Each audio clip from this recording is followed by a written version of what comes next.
said no more. I'm so sorry, Margaret. I can't even remember her name. I don't remember anything. Take this ring back.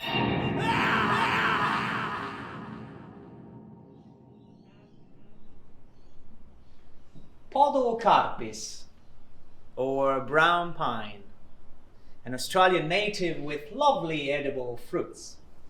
When grown true to form, it has a nice structured and semi-weeping stature. Decorative foliage, a sexy plant indeed. Now, the fruit on this one is edible as it grows older. It's practically bush tucker. Podocarpus is a significant plant within First Nation communities, particularly along the east coast of our beautiful land. Not all fruit grows equally, however. Atropa belladonna, or deadly nightshade. Its fruits riddled with a concoction that brings on hallucination, delirium, and if too many are ingested, most certain death. The belladonna has been utilized throughout history, a logical means of medicine for some, and a useful tool in ancient witchcraft and pagan ceremonies. Could be talking about these fascinating things for hours, but I'm familiar with the chair you are sitting on and the numbing effect they have on your backside, so I'm going to say thank you very much indeed, and water your plants regularly. Huh?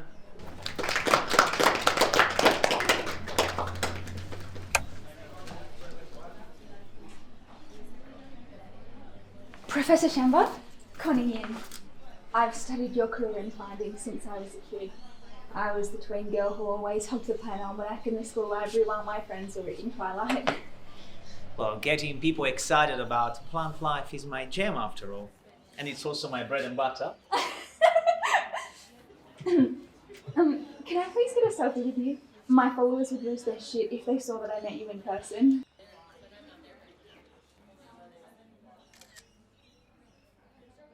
Could I help you with the flowers? Yes, please.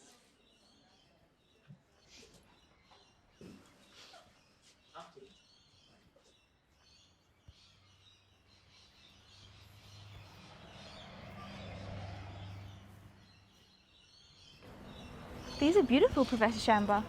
Did you grow them yourself? Yes.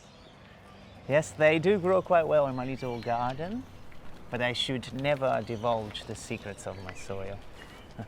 And please, call me George. Oh, no worries. George. Professor Chamba. What? Just a bit of brain meddling. So tell me, Connie, what's your favorite plant? Oh, man, put me on the spot. I'm partial to the Lambrecapnus spectabilis, but my absolute favourite would have to be the Atropa belladonna. I'm actually stoked you brought it up today in the lecture. Bleeding hearts and forbidden fruits, huh? I don't know, I guess plants with an element of danger just appeal to my own weirdness. Flowers like the Atropa that are beautiful to look at, but can also fuck you up if you put them in your protein smoothie. Believe me, I tried once. That was a very colourful day. And you survived. Brave young lady. The three fates were on your side, it seems.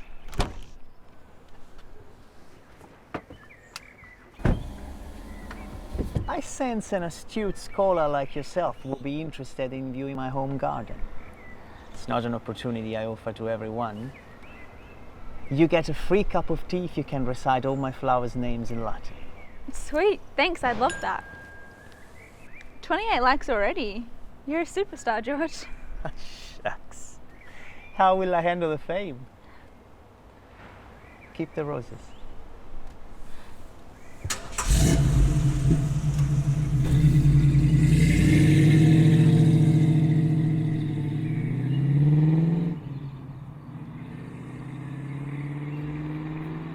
Nice chat. Yes. Can we offer you a ride home? It'll be a lot more comfortable than the bus. I'm sorry. You're cute and I like your outfit, but I don't do hookups. Okay, wow. Firstly, married. Secondly, cop, Detective Lee Phillips. Connie, is it? George's wife, Margaret, missing for 1 year. And here we have Christine, Diane and Helen. Who are they? Students. All from unis where George Chambers has lectured the last 2 years. All missing in the last 2 years. This is bonkers. He's like the nicest professor in the world.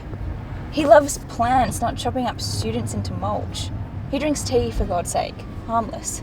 I'm not telling you who your friend should be, I'm just saying, be careful of that house and that garden.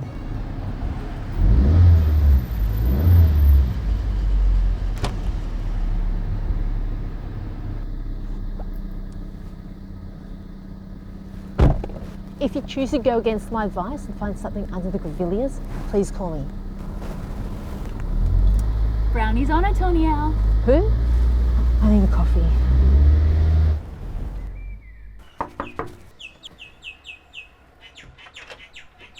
How does your garden grow? Miss Connie, I didn't think I would see you on my turf so soon.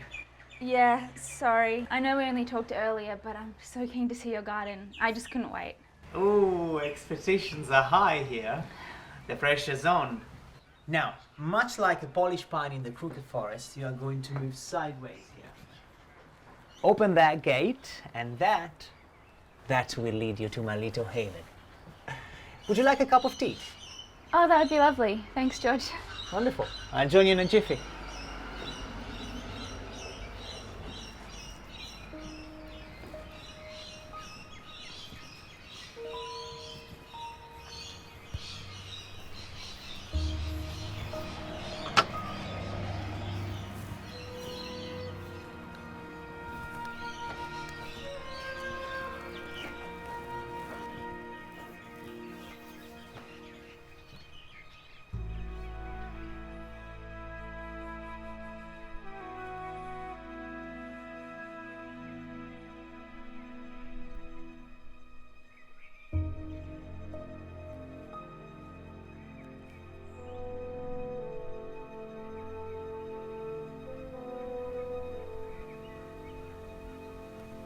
Connie!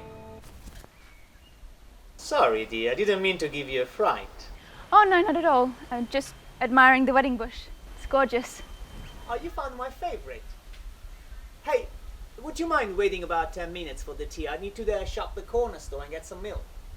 Oh, don't stress, George. I'll skip the tea. It's okay, really. No, no, no. I said you could have some tea, and that you will have. I would also like to have my usual bowl of cereal tomorrow morning. I won't be too long. Sure, I'll just wait here. Groovy. Hey, could you also do me a huge favor? When you hear the whistle, can you take the kettle off the burner for me? Thanks. Whistle?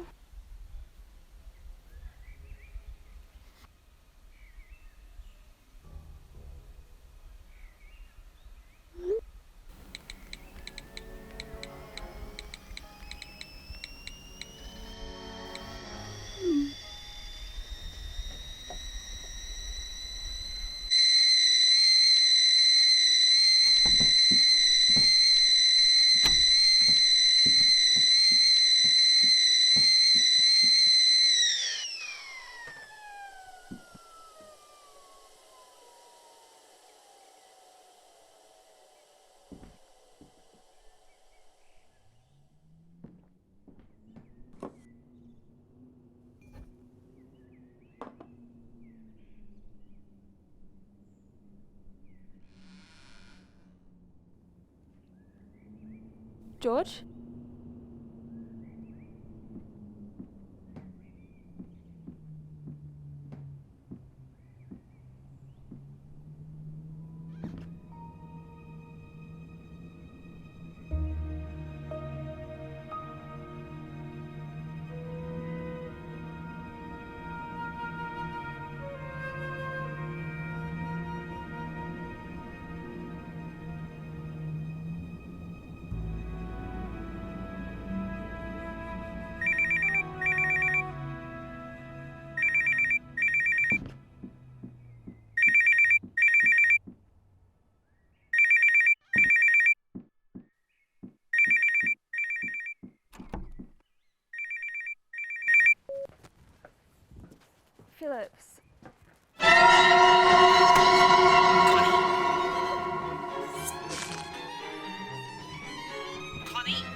Professor Shamba? Are you here? Connie?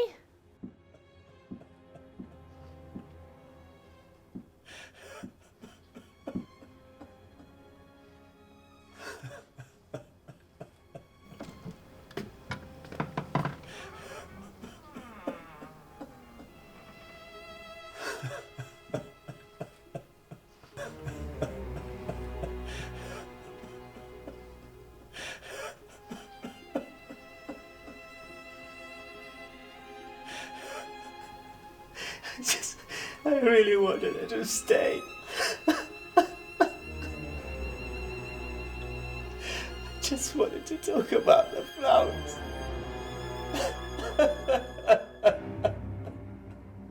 George, I need you to drop the knife and turn around, okay? Just drop the knife.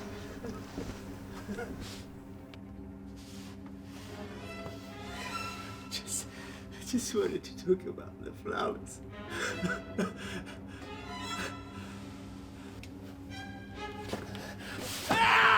George, drop the weapon!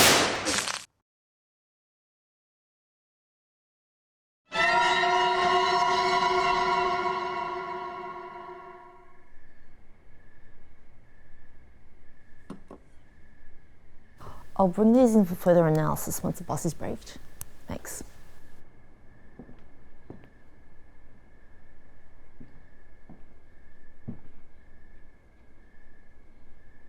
Margaret. Detective Phillips. Thanks for coming. Please have a seat. Well, I suppose technically this is your house, so you could do whatever the hell you please. Well, when I left George a year ago and went off grid, I made the assumption I would never come back here. You've probably had a rough day. Can I make you a tea? Thank you. Did George's declining health cause you any concern? Is that the reason you left? The concern to me was George's appetite for extramarital affairs. I never imagined he would go full Norman Bates, though. And that poor girl. Forensic dug up George's garden. A waste of nice plants and flowers. Connie found something right before she was murdered. Yes, I gave this back to George the night I left. Where was it? Underneath the plants with the little white flowers. A wedding bush. Sentimental, predictable George. How did you and George meet? Well, I was completing my master's degree in botany about a decade ago. I knew just as much about plants as he did, including their medicinal qualities, which sometimes was a contentious debate we would have. You know, I even brought some of my best and brightest, albeit impressionable, students back to study our garden. Helen and Christine. They're such clever girls. In some ways, they became my protégés. That young lady, Connie. You know, she really loved that deadly nightshade plant. So much so, she was curious enough to ingest it. Risky move, but oh so useful for someone who can appreciate its potential. Much like the potential one can find in a nice lavender tea. Well, with a few secret additions of my own, of course, but please don't tell anyone. I'd like to patent it. What? Connie possessed the charming quality of having blood containing the poison of the belladonna. Trying to control George was a frustration. I mean, we didn't like the same sitcoms, you know how it is. But with you, and with this, the power of the belladonna, and that beautiful control just sways in our advantage. Connie's sacrifice solidified our ambitions. Yours was just